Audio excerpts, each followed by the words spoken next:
O anak, magluluto na ako ng ulam natin. Anong gusto mo ulam? Pinakbet? Ayoko ng gulay na. Ayoko yung pinakbit na yan.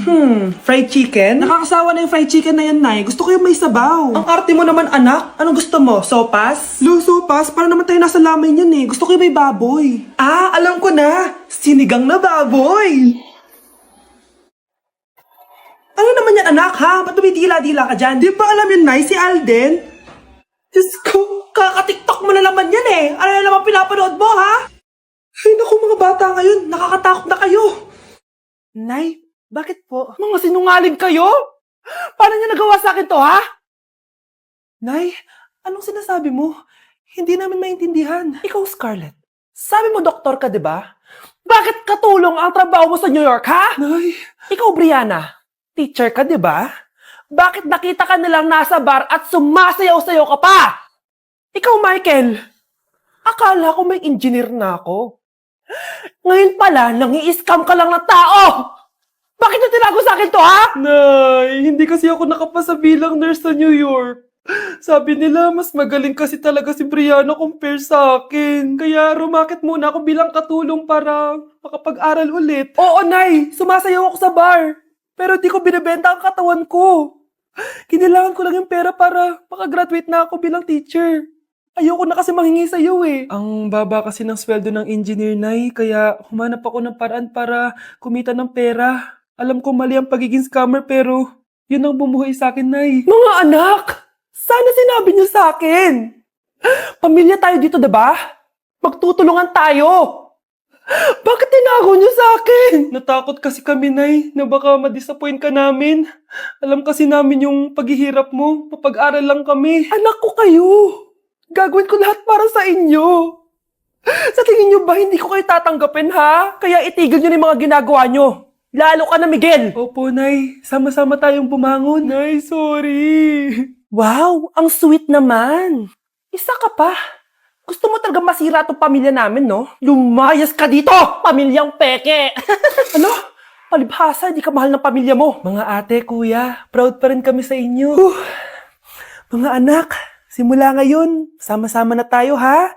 Walang iwanan at walang magtatago, ha? Promise? Promise, Nay. Hindi na kami magtatago.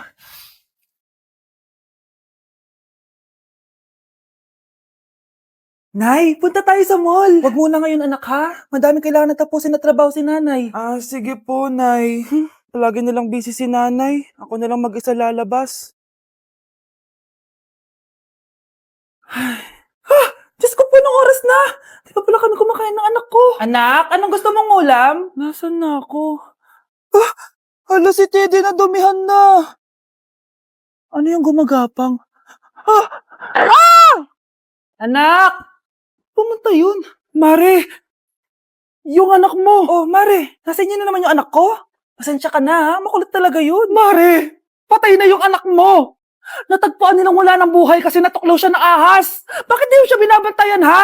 Ano? Anak? Hindi. Anak? Ma'am, wag po muna tayo lumapit. Iniimbestigan pa po namin yung bangkay. Anong bawal? Anak ko yun, oh!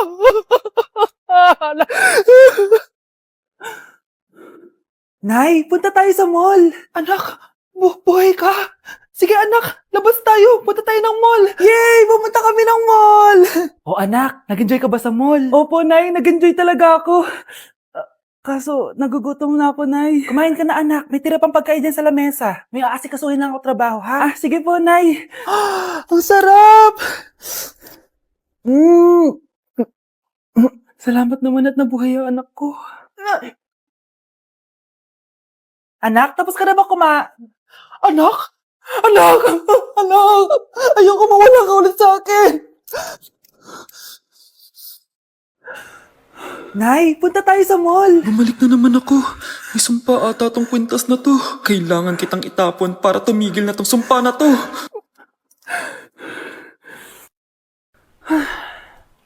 Teka, kwintas ba yun? Sino naman nagtapon nitong magandang kwintas na to? Sayang. Akin na lang. Tumatawag? Hello? Hello ma'am, kayo po ba yung nanay ni Samantha? Nabangga po kasi siya. Kailangan Ano? pumunta dito sa ospital. Nasagasaan anak ko! Okay, next! Thank you. Naman. Sino ba siya? Sumasagi ka palagi sa utak.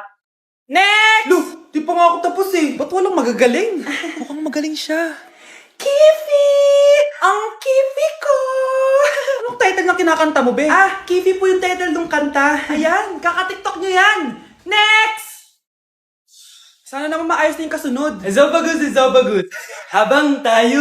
Excuse me lang ha. Mali ata kayo na sinalihan ng contest. Singing contest po to. Akala ko po kasi X Factor. Bye. Next! Ang pogi niya. Anita Max win! Ano daw? Anita Max win! Tama na to. Ayoko na. Wait lang po. Wow! Yay! Uy, mukhang magaling to kalma. Baby, kalma. Ay, salamat makakapagpahinga na ako. Hindi na makakatulog na ako. Ano naman yan? Be, nasan yung part mo sa research? Kailangan na natin yun. Kakauwi ko lang, tama? Tayo ay nasa bahay. So, ang mga schoolworks, yung mga research, iwan natin yan sa school. So, kapag kakauwi ko lang at gusto ko matulog, imbes na wag kang tumawag, anong ginawa mo? Nasaan yung research natin? Tapos mo na ba? Be, kakauwi ko lang. Hindi ako robot. Kailan ako tumawag sa'yo at naghanap ng research na kakauwi mo lang? Never. Ang tawag doon, konsiderasyon. Hindi naman tayo babagsak kung magpapahinga tayo, di ba, be? Malilate na kasi tayo, kailangan natin magpasa. Aba, be, pwede ba ako magpahinga? Hindi lang naman sa school umiikot yung buhay ko. Kaya nung tumawag ka, napagano'n ako, Aba, sira ulo to Kakauwi ko lang Pahinga din tayo, be. Baka bago natin mapass yung research natin, mapass away tayo. Sige na. Hey Susan, someone's calling. Hello, anak. Kamusta na kayo dyan? Padala ka ng 10,000 ha? Dahil wala na kaming baon ng mga kapatid ko. Anak, pasensya ka na. Di mo na ako makakapagpadala ngayon. Di ba pumunta ka dyan para sa amin? Wala ka naman palang kwenta eh. Sige anak, gagawin ko ng paraan, ha? Di na muna siguro ako bibili ng gamot para may maipadala ako. Ako? Wala na ako nanay, di ba? Eh, sino yung tumatawag, te? Di ba nasa ibang bansa yung nanay niya? Ano naman gusto mo? Hello, anak. Buti naman sinagot mo na. Nagpadala pala ako sa inyo ng mga kapatid mo. Baon niyo yun tapos pampagawa na rin ng bahay. Okay. Ikaw na bahala dun, ha? I love you. So ayun na nga. Hello, Mars? Mars, alam mo ba, yung anak mo, lasing umuwi kagabi. May kasama pang lalaki. Baka ibang babae yun, Mars, ha? Hindi naman ganun yung anak ko. Sure ka ba talaga, Mars, na yung mga perang pinapadala mo, napupunta talaga sa baon at bahay nyo? O ano? Nakapagpadala ka na ba ng pera? Oo, anak. Nagpadala na ako kanina. Dagdagan mo marami kaming bayarin ngayon. Anak, matanong ko lang. Saan mo ginagastos yung mga pinapadala ko? Babe, ano ba? Oh, babe, shot ka pa. Ano to, Scarlett, ha? Dito lang ba napupunta yung mga pinapadala ko sa'yo, ha? Mga alak at vape na yan? Ba't umuwi ka pa? Nagpakahirap ako sa ibang bansa para sa inyo ng mga kapatid mo. Simula nung iniwan mo kami, wala na kaming nanay. Sa tingin mo ginusto ko to, ha? Wala akong choice, Scarlett. Ginawa ko to para sa inyo ng kapatid mo. Sa tingin mo ba ginusto namin na umalis ka? Nasanay kami na wala ka. Kaya okay kami kahit mawala ka. Nay! Una na kami, Scarlett, ha? Salamat po sa pagpunta. Oh, Scarlett. Pinapabigay yan ng nanay mo bago siya mamatay. Ang laki nito, tita. Inipon ng nanay mo yan para sa inyo ng mga kapatid mo. Sana gamitin mo ng maayos. Kahit wala ka na, hindi mo pa rin kami pinapabayaan. Salamat, Nay. Sana yan ang makakapagpabago sa'yo, anak. Balang araw, babalikan din kita. Iniisip mo pa rin ba yung sinabi ng dati mong asawa? Baka totoo nga.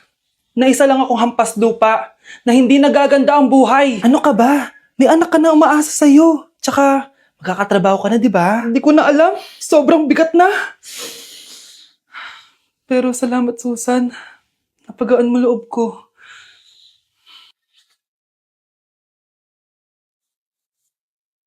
Hello, ma'am. Thank you for calling. How can I help you? Baby, wag ka muna umiyak, please. Sorry, ma'am. Ako muna bahala kay Scarlett, ha? Mag-focus ka lang dyan. Thank you, Susan. Yes, ma'am. I will help you. Scarlett, pagtanda mo, magiging proud sa'yo ang tatay mo. Tay, papasok na ako ng school, ha? Grabe na talaga, anak ko. Dalaga na talaga. Proud ako sa'yo, anak. Mas proud ako sa'yo, Tay. Kasi kahit sobrang hirap ng buhay natin dati, nakaya mo. Tignan mo, manager ka na ngayon. Lahat ng ginagawa ko, anak. Para sa'yo lahat to. Naku, ang sweet naman na magtatay. Sana ikaw na lang naging nanay ko, Tita Susan. Ha? Ano ka ba, Scarlett? Oh, sige na. Malilate na pala ako. Bye tayo, bye, tita. Hi, first day of school. Sana maging masaya tong chapter ng buhay ko. Kailangan may picture ako. Hoy, cellphone ko! Kala mo ba makakatakas ka? Balik mo yan. Miss, cellphone mo ba to? Cellphone ko. At doon nagsimula ang kwento naming dalawa. Sa susunod kasi, mag-ingat ka. Salamat Simula nun, palagi na kami sabay kumain. At syempre, nagsishare ng baon. Palagi din kami tumatambay pag walang teacher at pinagchichismisan namin ang mga classmates namin. Sabay din kami umuwi hanggang sa... Uy, Scarlett! Tara, sabay na tayo umuwi. Sige, tara. Kunin ko lang yung mga gamit ko, ha? Oh, kanino galing yan? Eto, binigay nung crush ko. Wow, ganda. Oh, tara na, uwi na tayo, ha? Di na pala ako sasabay umuwi. May gagawin pa pala ako. Sige na. Hoy, sabi mo sabay tayo umuwi. Ano nangyari dun? Guys, sino kumuha ng cellphone ko? Ilabas niyo na. Alinaw talaga ng bago kong phone. Hoy, Samantha! Cellphone ko yun, di ba? Akin na. For your information, binili to ng nanay ko. Tignan mo, 3 yung camera neto. Yung sa'yo, 2 lang. Ew. Ay, eto pala. Sorry. Ba't wala dito yun? Lobat na ako. Guys, sino kumuha ng charger ko? Ayan, full charge na. Hoy, ba't nasa yung charger ko, ha? Anong sa'yo? May picture tong charger ko, oh. Ay, eto pala. Sorry. Hoy, Be. Palagi ka na lang nawawalan. Huwag ka kasi pura sa gamit mo, te. Oo nga, Be. Nawawala nga yung panty ko, eh. Guys, nakita niyo ba yung panty ko? Guys, may kumuha ng kidney ko. Balik niyo na, please. Lakas ng tama nito. Nasaan na yun? Sinasabi ko na nga ba, may kumuha ng kifi ko, eh. Balik niyo na yung kifi ko.